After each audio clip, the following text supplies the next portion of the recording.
Selama ini kami di Kick Andy banyak menerima pertanyaan. Kemana para tamu, narasumber Kick Andy berada dan berkarya, apa yang mereka lakukan sesudah tampil di acara Kick Andy. Apakah program-program mereka selesai, berlanjut, dan apa dampak selanjutnya? Pertanyaan itu banyak sekali. Karena itu hari ini khusus saya mengundang para narasumber yang kira-kira 7 tahun, 5 tahun lalu pernah tampil di acara ini. Apa yang mereka kerjakan sekarang? Bagaimana dengan program yang dulu mereka ceritakan? Nah, siapa di antaranya? Dari Banyuwangi dulu, Mas Ikhwan. Bawa apa ini? Kalpataru. Oh, Kalpataru ya, ada tulisannya. Oke. Ini satu-satunya di Banyuwangi. Satu-satunya? Masih satu-satunya. Belum ada siapapun yang menerima Kalpataru? Masih belum. Di Banyuwangi masih belum. Ini penghargaan buat Anda dan kelompok teman-teman sama komunitas nelayan. Oke, nanti ceritakan soal Kalpataru ini ya. Oke? Siap. Ditaruh di sini, nanti saya bawa pulang. Nanti. Mas Ikhwan, jadi kita dulu pernah ketemu berapa tahun yang lalu ya? 7 tahun. 7 tahun? 7 tahun. Wow. 2015, Pak. Iya. Jadi di mana itu persisnya lokasinya? Di Pantai Bangsering, di Desa Bangsering. Nah, kalau boleh tahu ya, progres yang sekarang bisa kita lihat setelah aku dulu datang 7 tahun kemudian, apa yang baru? Yang baru sih mungkin jumlah anggota kita semakin banyak. Terus kemudian wilayah cakupan konservasi kita juga semakin banyak. Dan bonus-bonus penghargaan juga semakin banyak. Wih, jadi sesudah tampil di sini atau di acara Kick Andy, betul, masih dapat beberapa penghargaan lagi ya? Salah satunya Kalpataru ini. Kalpataru. Ini Kalpataru penghargaan karena apa? Karena kita berhasil menyelamatkan lingkungan. Jadi tolak ukur waktu itu kita konsisten menyelamatkan lingkungan minimal 5 tahun, Bang. Oke, konsistensinya konsisten. Ya. Dan ada yang menarik kemarin waktu itu. Jadi ini kita terima 2017. Jadi sebelum kita menerima ini, ada Dewan Kalpataru yang datang untuk menilai kita. Apakah layak mendapatkan Kalpataru atau tidak. Mereka sudah menyiapkan waktu kurang lebih 1 minggu. Hari pertama ngapain, hari kedua apa yang perlu dinilai. Kemudian pas hari kedua, ada teman-teman nelayan dan dinas dari Wakatobi studi banding ke kita. Studi banding ke sana. Oke, jadi si juri ini juga kaget. Sekelas Wakatobi studi banding ke Bangsering, padahal lebih terkenal, lebih lama, lebih besar ya kan. Sehingga hari ketiga si Dewan Juri langsung pulang gitu. Nggak melanjutkan sampai ke 1 minggu. Cukup. Kalau daerah destinasi yang sudah sangat terkenal, betul, datang untuk studi banding, betul, ya selesailah sudah ya. Ya. Kenapa teman-teman dari Wakatobi yang sudah sangat terkenal dan udah menjadi destinasi wisata bagi bukan cuma dalam negeri, luar negeri ya, itu datang ke tempat Anda Bangsering. Apa yang mereka ingin pelajari dari situ? Itu kebingungan saya juga ketika diminta sharing ke sana waktu itu. Jadi sekelas Bangsering yang baru itu kok disuruh sharing ke sana. Yang awalnya kita di hari pertama untuk sharing dan ngisi materi, akhirnya saya izin ke panitia, saya jangan hari pertama, hari kedua atau hari ketiga. Nah, hari pertama kita coba observasi nih, kenapa saya harus datang ke Wakatobi? Lah ternyata setelah kita coba observasi, Wakatobi memang keren, tapi pelaku utamanya itu bukan warga sekitar. Sehingga di sini baru kita dapat, oh ternyata ke sini saya diajak untuk bagaimana masyarakat sekitar untuk terlibat aktif dalam pengelolaan lingkungan yang ada di Wakatobi maupun di pengembangan pariwisatanya. Dengan melibatkan dan manfaatnya dirasakan oleh masyarakat lokal. Kalau kami datang ke sana, apa sih yang bisa kita lihat atau kita nikmati? Yang bisa dilihat dan nikmati karena kita wisata alam dan konservasi, jadi keindahan alam yang dilakukan akibat konservasi nelayan. Jadi pelakunya adalah teman-teman nelayan yang kita mulai dari minus ini, bukan dari nol. Jadi sejak 2008 kita ngerubah mindset kita bersama-sama. Jadi tagline kita pada saat itu menebus dosa masa lalu. Karena kita kan pelakunya sendiri, jadi menebus dosa masa lalu, kemudian kita memperbaiki sendiri, Akhirnya 2014 kita kembangkan apa yang sudah kita hasilkan dari konservasi itu untuk wisata edukasi dan wisata konservasi. Baik, nanti bagi Bapak Ibu sekalian dan penonton di rumah ini yang belum tahu cerita awal mula bagaimana Mas Ikhwan ini memulai, itu menarik karena yang dihadapi ayah Anda sendiri ya. Oh, masih ingat? Masih ingat, karena ayah dulu 2 tahun. adalah 2 tahun dilarang.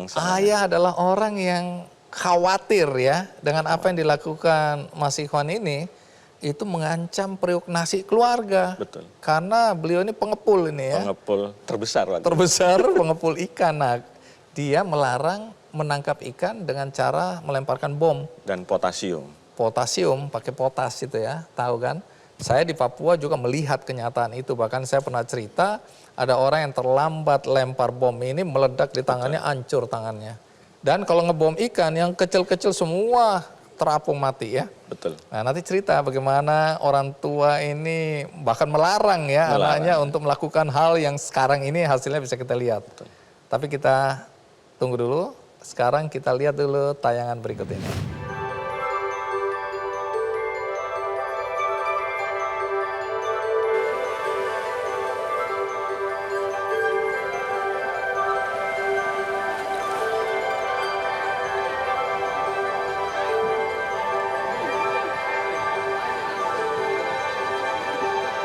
Usaha Ikhwan Arif bersama kelompok nelayan Samudra Bakti melakukan konservasi di Pantai Bangsering sejak tahun 2008 telah menunjukkan hasil. Pantai Bangsering telah berubah wajah, lebih asri dan menjadi salah satu tujuan wisata favorit di Banyuwangi. Bangsering Underwater dengan rumah apungnya menjadi salah satu daya tarik bagi wisatawan.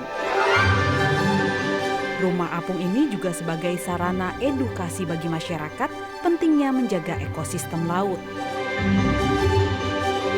Berkembangnya wisata di Bangsering membuka lapangan pekerjaan dan mendorong tumbuh serta berkembangnya usaha ekonomi warga yang dapat menambah pendapatan mereka.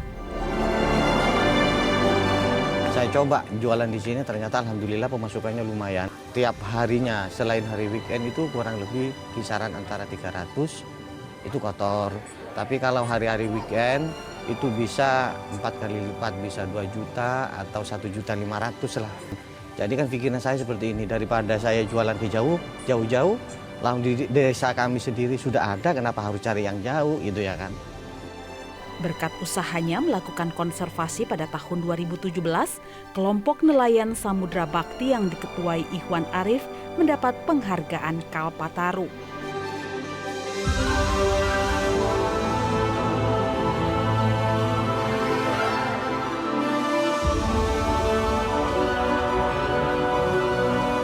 Keberhasilan Ikhwan dan kelompok nelayan Samudra Bakti dalam melakukan konservasi di Pantai Bangsering dan Selat Bali juga mengundang kelompok nelayan dan sejumlah instansi dari berbagai daerah untuk studi banding. Ikhwan juga kerap diminta untuk berbagi ilmu dalam melakukan konservasi berkelanjutan. Tercatat 40 kelompok nelayan di berbagai daerah yang mengikuti jejak Bangsering dalam mengelola lingkungan pantai.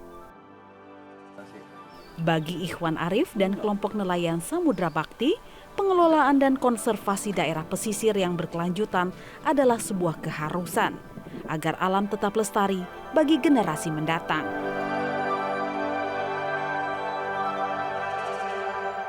Coba ceritakan soal kebiasaan masyarakat zaman dulu ya, mendapatkan ikan atau nelayan-nelayan di sana yang menggunakan potasium ya. Itu dampaknya apa itu? Dampaknya kan ada 2 macam. Yang pertama yang menangkap ikan konsumsi itu menggunakan bom. Jadi terumbu karang itu hancur, terus kemudian ikan-ikan yang ada di sekitar terumbu karang atau di radius yang kena getaran bom, dia akan langsung mati. Terus ada yang menangkap ikan hias, karena Bangsering itu kan salah satu sentra produksi ikan hias air laut yang terbesar di Indonesia bahkan di internasional. Jadi ekspor juga dari kita. Itu cara menangkap ikannya dengan racun. Bahayanya potas ini tidak hanya membuat terumbu karang mati yang akibat disemprot itu, Terus kalau potas ini cairannya ke bawah arus, Bang, dan ini menyentuh atau mengenai telur-telur ikan, maka ikan itu akan gagal menetas. Aduh, udah berapa generasi seperti itu? 3 generasi. Tunggu dulu, kan pasti banyak pertanyaan. Loh, kalau gitu Mas Ikhwan kenapa punya gagasan untuk melarang atau meniadakan cara mencari ikan dengan ngebom? Dari mana gagasan itu muncul? Ketika ikan hias ataupun ikan konsumsi itu di Selat Bali atau di Bangsering, di Banyuwangi itu masih banyak, apa yang mereka lakukan itu dianggap benar. Gitu. Apalagi ketika berurusan dengan perut. Tetapi ketika mulai terdesak, hasil tangkapannya berkurang, nilai ekonomi yang didapat oleh nelayan ataupun pengepul atau juragan itu juga mulai berkurang, mereka baru bertanya dan berpikir. Nah, disitulah saya hadir menawarkan bahwa ini harus berubah. Itu tahun berapa? Itu tahun 2008, Ketika umur berapa? umur 24. Dapat kesadaran tentang perlunya kita menjaga Lingkungan. alam lingkungan, laut, itu dari mana? Sejak SMA itu saya aktif di pecinta alam. Oke, dari situ Jadi muncul waktu kesadaran. daki mengambil 1 daun saja dilarang gitu. Terus kemudian saya ingat bagaimana dengan yang dilakukan oleh saudara saya, orang tua saya yang ada di tempat kita dengan cara merusak seperti itu. Waktu memulai awalnya itu apa yang pertama dilakukan? Pertama dilakukan ya sosialisasi saja bahwa tidak ada cara lain untuk mengembalikan sumber daya ikan, untuk mengembalikan nilai ekonomi itu dengan cara memperbaiki diri dengan pola tangkap yang lebih ramah lingkungan. Tapi siapa mau dengar Anda hari itu? Hari itu nggak ada yang mau dengar, jangankan orang lain, orang tua saja kan menolak. Gitu. Respon orang tua waktu itu gimana? Karena ini kan mengancam penghasilan orang tua. Jadi pertama ya diingatkan bahwa apa yang kamu lakukan itu berbahaya. Bagi kelangsungan hidup Bagi kita. kelangsungan hidup semua nelayan yang ada. Oh, semua. Kalau kamu tetap melakukan itu, maka tidak hanya ratusan nelayan, tapi bisa ribuan nelayan yang akan terancam dengan pekerjaannya. Bapak selalu bilang seperti itu. Seperti dengar-dengar Mas Ikhwan sama istri pernah diancam ya, Pernah. mau dibunuh itu ya. Termasuk anak yang sekolah juga diancam. Nah, ini kan mengerikan karena ini soal antara hidup dan mati waktu itu ya, cara berpikirnya ya. Tapi waktu itu Mas Ikhwan melarang atau mengedukasi masyarakat jangan ya pakai bom. Lalu alternatif apa yang ditawarkan? Kita melibatkan stakeholder sekitar. Jadi waktu itu karena saya punya background agama waktu di kampus, jadi ada satu cara juga yang saya lakukan yaitu khotbah Jumat di masjid kita itu saya yang membuatkan. Karena waktu itu saya ngerangkap ketua NU tingkat desa. Oke. Jadi saya buatkan materi khotbah yang biasanya mereka hanya mengatakan tentang bertakwa. Khusus untuk itu kita isi materi tentang ayat-ayat Al-Quran dan pesan-pesan Rasul itu yang tentang larangan untuk merusak bumi dan lingkungan. Cara yang kedua yaitu istri-istri nelayan yang kita kumpulkan saat itu. Kita ajak mereka untuk bercocok tanam, untuk beternak ayam, kambing maupun yang lainnya. Modalnya? Modalnya kita ada usaha kelompok yang sharing pada saat itu. Terus yang satu itu adalah kita membuat program marine education ke sekolah-sekolah pesisir di tempat kita itu. Jadi kita datang bersama nelayan itu, tinggal nanya siapa yang anaknya nelayan, dia angkat tangan. Siapa bapaknya yang ngebom, angkat tangan. Siapa bapaknya yang potas. Kemudian kita tanya apakah perlu dirubah. Dirubah apa? Sehingga pada saat itu kita memang membuat si nelayan ini sekitarnya itu mengajak proses perubahan. Lalu yang ngancam itu gimana cerita? Istri diancam, Anda diancam, mau dibunuh ya? Benar. Siapa yang mau bunuh? Ada satu pengebom itu sekarang sudah almarhum, tapi masih ada hubungan keluarga dengan saya. Jadi saya sering diteror, telepon. Waktu itu sempat gentar. Tapi ketika berpikir bahwa apa yang kita lakukan ini adalah suatu kebaikan, dan saya percaya bahwa kebaikan ini adalah jalan Tuhan. Jadi kalau saya tetap konsisten pada jalan kebaikan, maka saya percaya bahwa saya berjalan bersama Tuhan. Jadi nggak perlu saya takutkan lagi sudah kalau seperti itu. Sekarang kita rehat sejenak, saya akan segera kembali.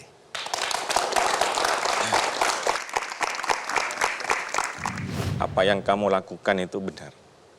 Dan siapapun yang melawan dan mengganggu kamu jangan khawatir, saya akan ada di depan kamu.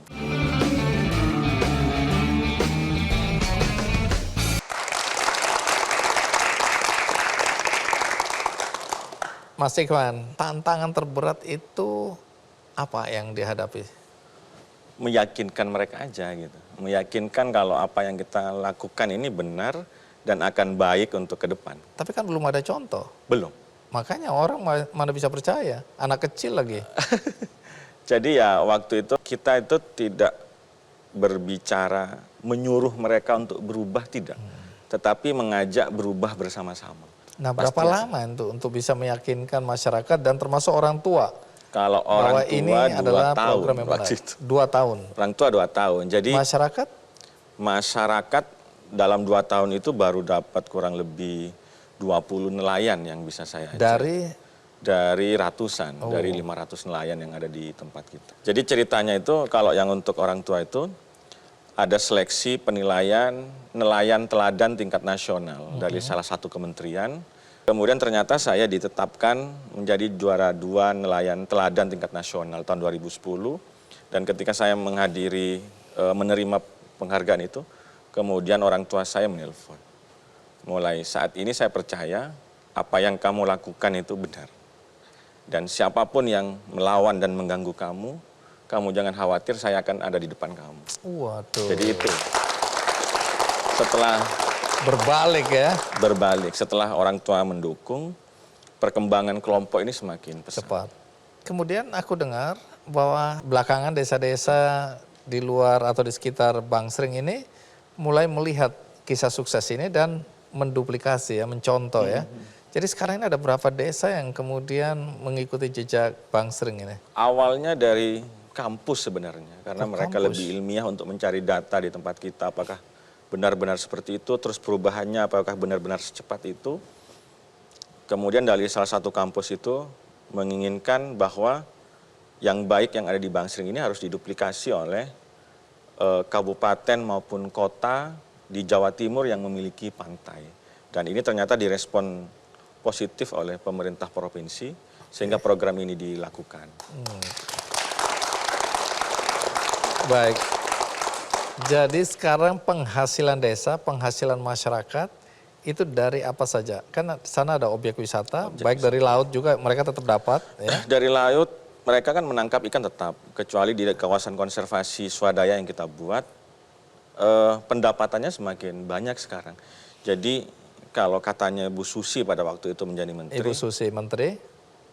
Jadi nelayan yang biasanya identik dengan kemiskinan itu di Bangsering sudah tidak ada. Uish. Jadi sudah banyak nelayan yang rumahnya bagus, sudah memiliki kendaraan roda 4 gitu. Ini dengar-dengar udah Anda juga sering diminta keluar dari Bangsering untuk menceritakan ya. Betul. Apa yang dilakukan Bangsering ini. Betul. Udah kemana aja tuh?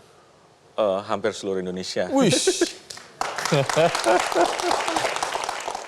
Kalau total sekarang berapa banyak penghargaan yang sudah diperoleh? Lebih dari 20 atau 30 kalau nggak keliru. Jadi ada kemarin kita coba untuk memilah yang regional, yang lokal, yang untuk kabupaten, regional yang untuk tingkat provinsi, terus nasional yang untuk tingkat bahkan yang internasional itu kita coba. Internasional juga pernah dapat? Kita di ASEAN kemarin di Vietnam menjadi salah satu yang terbaik di pengelolaan pariwisata berbasis masyarakat yang berkelanjutan. Itu 2019. Terus apalagi yang internasional? Kemudian 2017 di Amerika, di Florida itu kita sama pemerintah kotanya itu dikasih penghargaan sebagai warga kehormatan yang memang sangat dibutuhkan ide dan yang lainnya.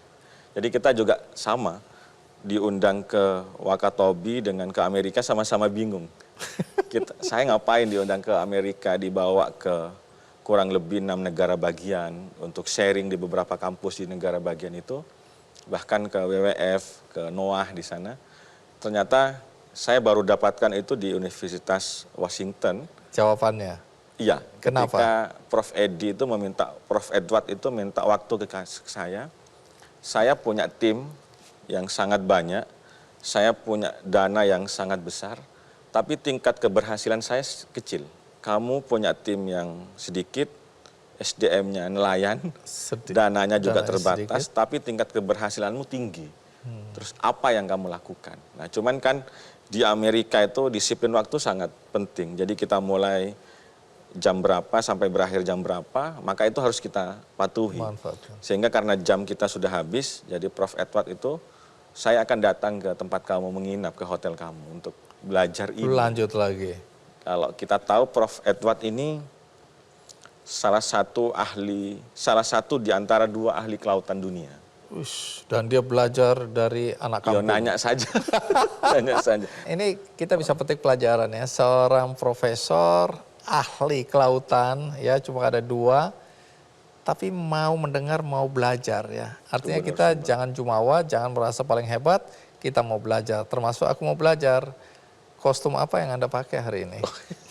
Ini kostum adat, kalau di tempat kita istilah jebeng tulik gitu.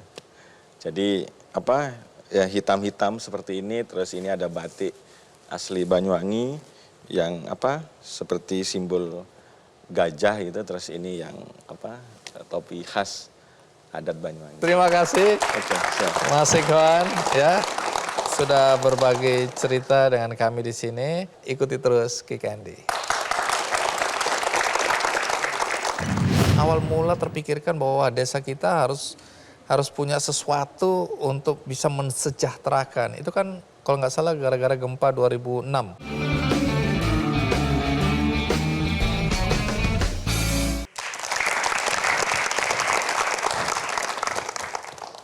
Pemuda ini 5 tahun yang lalu juga saya undang di acara Kick Andy. Bahkan saya pernah datang ke desanya, melihat sendiri dengan mata kepala sendiri apa yang dia lakukan dan dampak apa yang dirasakan oleh masyarakat dengan apa yang diinisiasi oleh pemuda ini.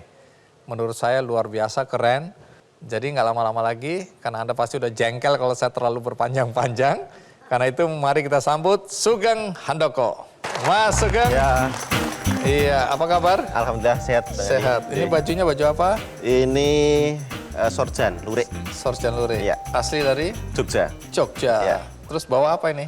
Nah, ini salah satu piagam penghargaan Coba lihat. dari Besi ini. ya, UNWTO. Berkarat lagi. Aslinya kayak gitu, Bang Andi. Oh, aslinya gini Pertama ya? kali saya nerima itu tak keren, wah ini saking lamanya berkarat. Tapi ternyata kayak gitu. Kayak gini ya. Coba cerita apa ini? Ini adalah salah satu penghargaan yang kami terima di 2021, jadi masih baru. Penghargaan desa wisata terbaik versi UNWTO, jadi penghargaan desa wisata tingkat dunia. Wish, ini tingkat dunia? Ya, Tingkat dunia loh. Keren, keren. Kita berikan aplaus dulu dong, Mas Sugeng.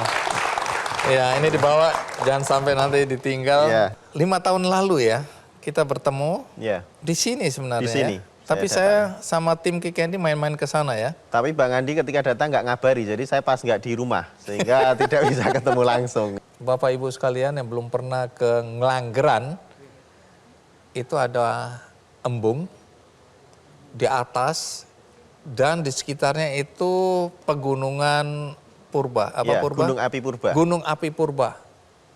Keren banget. Saya ke sana, kita foto-foto, menarik sekali. Nah, tapi ini bukan cerita soal embung semata, tapi sebuah gerakan besar yang membuat masyarakat di Ngelanggeran dan sekitarnya menjadi sejahtera ya. Ya. Jadi sekarang ini menjadi tujuan wisata, Ya. karena ini penghargaannya untuk Desa wisata. desa wisata.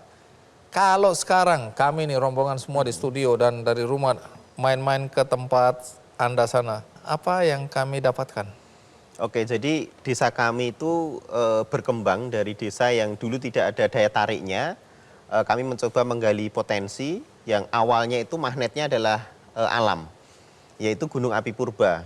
Luasnya 48 hektar dan ini dulu gunung api aktif. Jadi ketika wisatawan atau orang datang ke desa kami, yang pertama kali dilihat adalah gunung.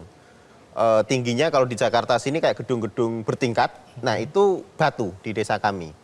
Jadi wisatawan dia bisa trekking, kemudian camping, banyak juga kegiatan yang bisa dilakukan berkegiatan dengan masyarakat. Jadi yang kami create itu adalah sebuah inovasi untuk mengintegrasikan kegiatan masyarakat menjadi atraksi bagi wisatawan.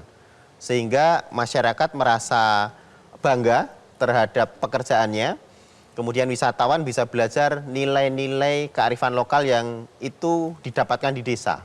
Apa misalnya?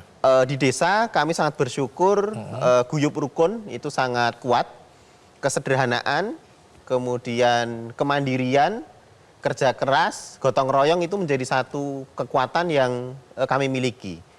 Oke, menarik ya.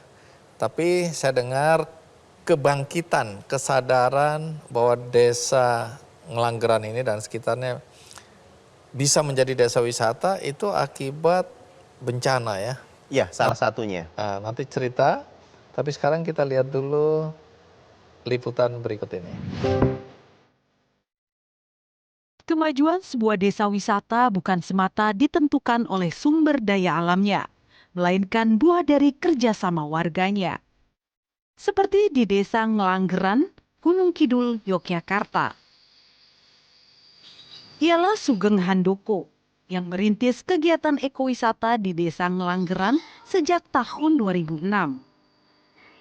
Ia menggandeng warga untuk mengembangkan potensi yang ada di desanya. Mulanya, kegiatan wisata di Desa Ngelanggeran hanya sebatas aktivitas trekking di kawasan Gunung Api Purba.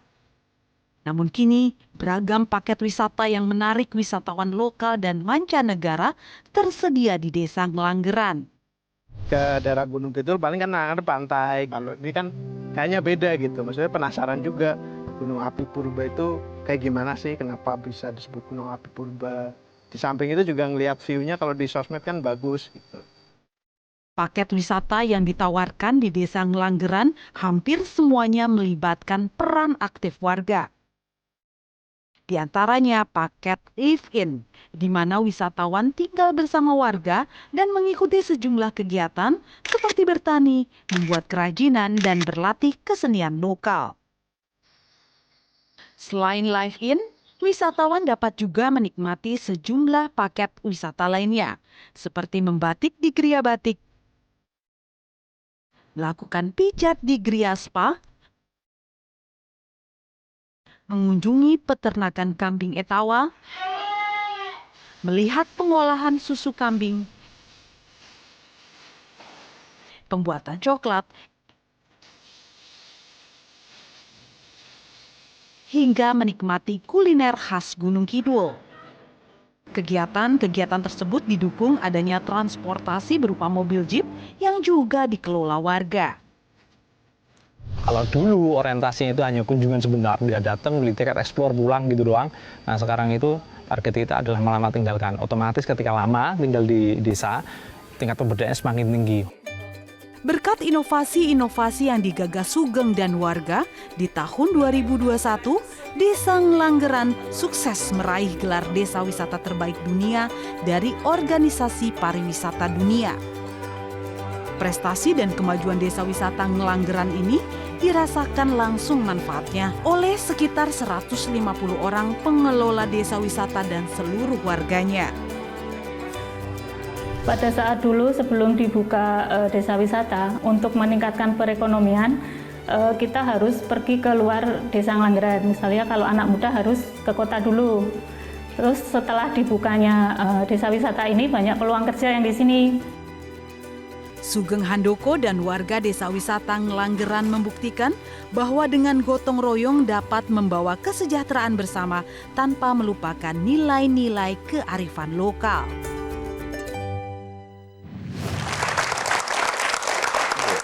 Wah, waktu saya ke sana dulu spa belum ada. Kambing, susu kambing belum ada. Terus apa lagi yang belum Batik ada? juga belum ada. Batik belum ada.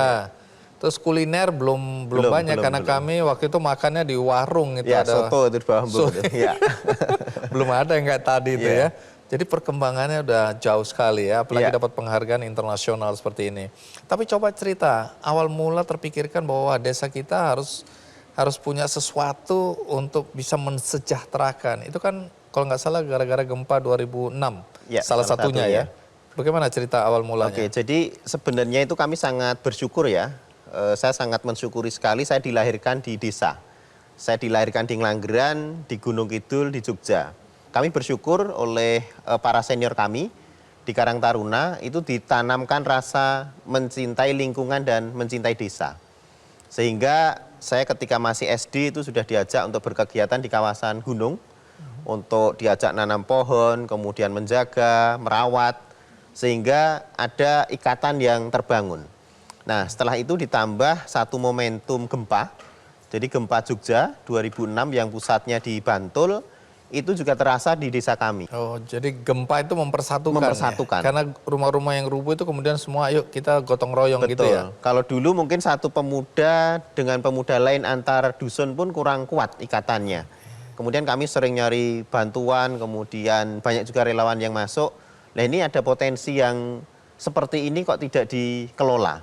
Nah, dari situ proses berkembang, kemudian berdiskusi, membangun mimpi bersama untuk bangkit dari rumah yang awalnya roboh jadi punya. Kita pengen juga mengembangkan Langgeran dari sebuah desa yang miskin, yang konotasi negatifnya juga cukup kuat, menjadi sebuah desa yang berkembang kemudian memberikan manfaat kepada masyarakat. Jadi memang momentum bencana itu menjadi satu mempersatukan masyarakat. Titik juga untuk kami bisa bangkit. Kemudian didukung juga dengan sudah mulai gencarnya teknologi. Jadi promosi termasuk mengenalkan desa kami, itu kami menggunakan itu. Dan anak-anak muda itu dekat dengan teknologi. Dulu masih zamannya Friendster, mungkin Bang Andi juga sempat pakai. Itu juga kita gunakan. Mulai waktu itu ya. Oke, dengan segala keterbatasan teknologi, tapi itu sudah mengubah ya perspektif dalam melihat bagaimana kita mempromosikan desa kita. Tapi Gunung Kidul kan terkenal sulit air itu ya. Nah, embung itu adanya kapan? Siapa yang bikin embung itu? Jadi embung itu salah satu inovasi yang dibangun di 2012. Jadi kami bersyukur di Jogja itu kita punya gubernur yang sekaligus raja kami itu untuk hibah. Jadi masyarakat karena ada kegiatan pengembangan pariwisata kemudian dinilai mampu dan layak untuk bisa mengelola, itu diberikan hibah untuk membangun embung. Jadi dibangun di 2012, kemudian diresmikan di Februari 2013. Yang di situ tujuan embung itu adalah konservasi air. Jadi menampung dan menangkap air hujan, kemudian dipanen ketika musim kemarau. Jadi panennya itu ketika musim kemarau dialirkan ke kebun buah, seluas 20 hektar itu untuk mengairi durian dan kelengkeng. Bahkan petani itu juga diajari. Jadi di situ dilatih 100 petani inti yang mereka diberikan edukasi, kemudian praktek langsung untuk bisa mengelola kebun itu dan harapannya bisa disebarkan ke masyarakat yang lain. Uang itu tidak akan kita temukan di hari pertama, minggu pertama, bulan pertama, bahkan tahun pertama. Dia akan patah semangat ketika tidak ketemu itu.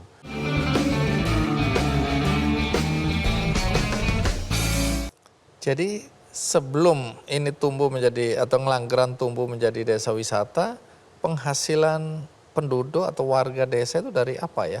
Mayoritas bertani.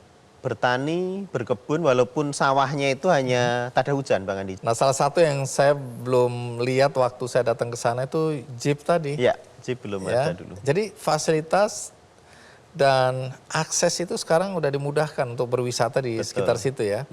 Tapi salah satu yang saya dengar ini, saya mau konfirmasi, kesadaran untuk membuat daerah Gunung Api Purba ini semakin hijau itu tinggi sekali ya. Iya. Apa aja yang dilakukan masyarakat? Jadi kami itu bersyukur gerakan pemuda berkolaborasi dengan masyarakat dan orang tua itu terjalin. Jadi menjadikan satu pemuda itu sebagai satu virus perubahan dalam satu rumah tangga. Sehingga ketika yang ngajaknya itu anak muda, biasanya orang tuanya akan ngikut. Ya pohon itu jadi ATM hijau kalau kita nyebutnya. Kalau dulu sebelum ada pariwisata, ketika ingin menyekolahkan anaknya atau ingin kuliah, tebang karena dipanen untuk biaya pendidikan. Tapi seiring dengan pariwisata itu berjalan, masyarakat kami sudah bisa menabung dari pariwisata. Jadi ada alternatif. Penghasilan ya. Jadi tidak harus menebang pohon. Iya, pohon itu jadi opsi terakhir. Kesadaran juga tumbuh. Ternyata ketika kita menjaga alam, alam itu memberikan hal lebih ke kita. Oke. Yang dulunya air itu menjadi sulit, saat ini dengan menjaga kawasan alam yang gunung 48 hektar itu bermunculan sumber mata air baru yang ada di desa kami. Sehingga ya alhamdulillah saat ini walaupun kemarau panjang pun air cukup. Kalau kita berbuat baik pada alam, alam akan berbuat baik lebih pada Lebih kita ke ya. kita, ya. Itu hukum alam yang diyakini juga oleh masyarakat di Ngelanggeran. Iya. Nah, dalam kurun waktu 5 tahun ini, jadi penghargaan yang sudah didapat berapa banyak itu? Ya, ada beberapa penghargaan yang kita dapatkan 2018 itu kita diapresiasi ASTA namanya, ASEAN Sustainable Tourism Award, jadi penghargaan pariwisata berkelanjutan di tingkat ASEAN. Kemudian kami juga bersyukur diapresiasi oleh pemerintah melalui Kementerian Pariwisata dan Ekonomi Kreatif menjadi desa wisata mandiri inspiratif. Jadi dengan pengembangan desa wisata Ngelanggeran ini kami bersyukur bisa menginspirasi dan memotivasi serta menjadi teman diskusi desa-desa lain yang ada di Indonesia untuk menggali potensi, kemudian menyiapkan SDM-nya biar mereka mampu dan mau mengelola, kemudian akhirnya mendapatkan manfaat dari proses pengembangan desa wisata itu. Baik, kalau saya catat ini waktu muncul di KKND itu aja udah berapa banyak sekali nih pemuda pelopor Ya, Anda pemuda pribadi pelopor ya, itu 2011, berkali-kali itu ya. ya. Terus yang change maker ya, 2011 juga kader konservasi tingkat provinsi Ya. dan seterusnya dan seterusnya.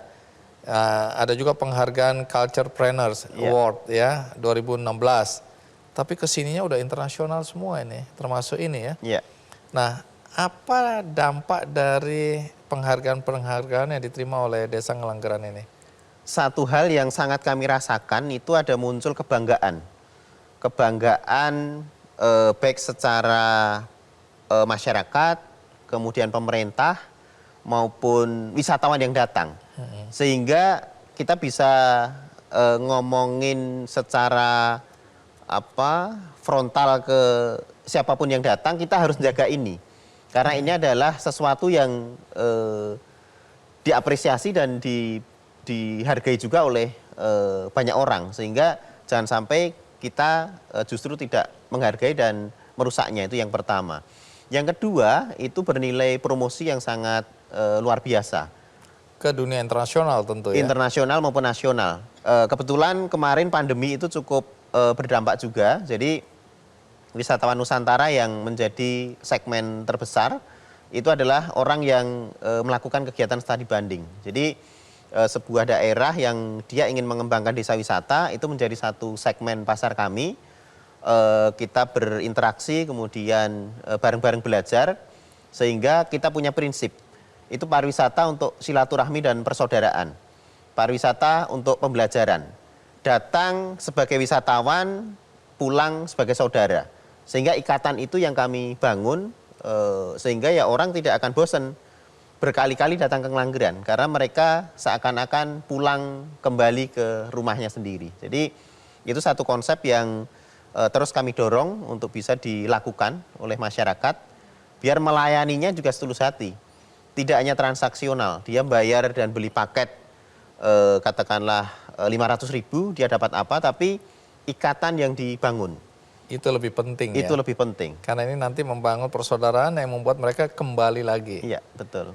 Tantangan terbesar yang dihadapi untuk mengembangkan desa kita menjadi desa wisata itu apa? Kalau yang kami rasakan itu yang pertama itu adalah mengubah mindset ya. Mindset pribadi, mindset kelompok maupun mindset masyarakat. Saya sendiri pun juga tidak mudah langsung menentukan memilih berkegiatan di kegiatan yang awalnya tidak memiliki manfaat secara ekonomi. Kenapa? Apa itu Karena misalnya? proses itu panjang. Kami intens pengembangan itu 2007, kemudian Ngelanggeran muncul di permukaan itu 2011-2012. 4 tahun kemudian. Iya, satu hal yang membuat ibarat kendaraan itu bensin saya itu Nyaris habis. tetap terjaga. Oh, tetap terjaga. Itu adalah Apa itu? saya niatkan untuk niat ikhlas membantu dan memberikan manfaat ke lingkungan dan masyarakat. Kenapa? Karena ketika yang kita cari pertama itu rupiah, uang itu tidak akan kita temukan di hari pertama, minggu pertama, bulan pertama, bahkan tahun pertama. Dia akan patah semangat ketika tidak ketemu itu.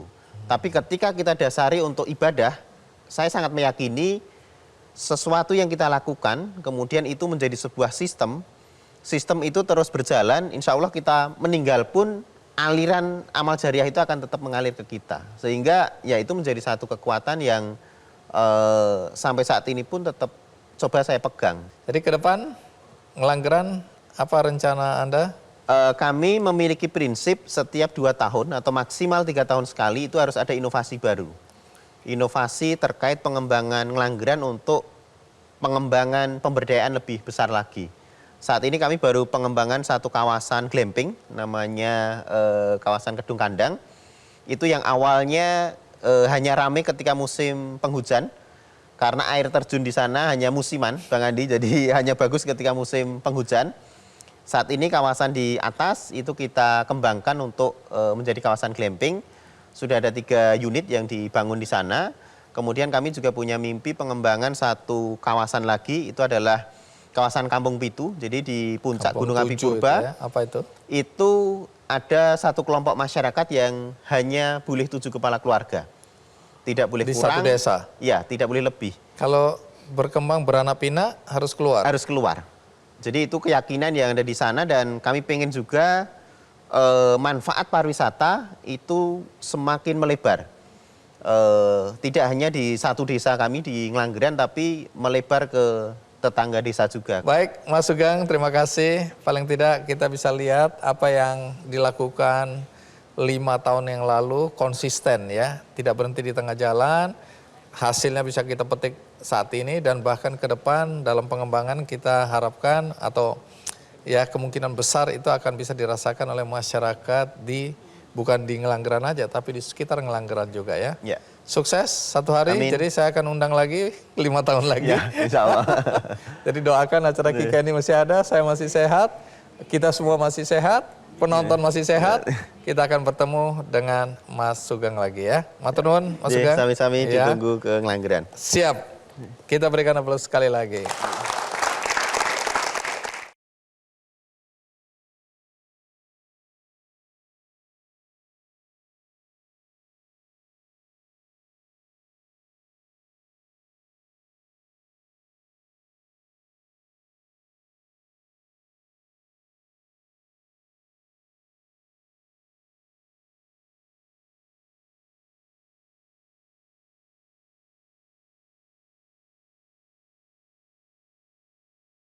Jelajahi cara baru mendapatkan informasi. Download Metro TV Extend sekarang.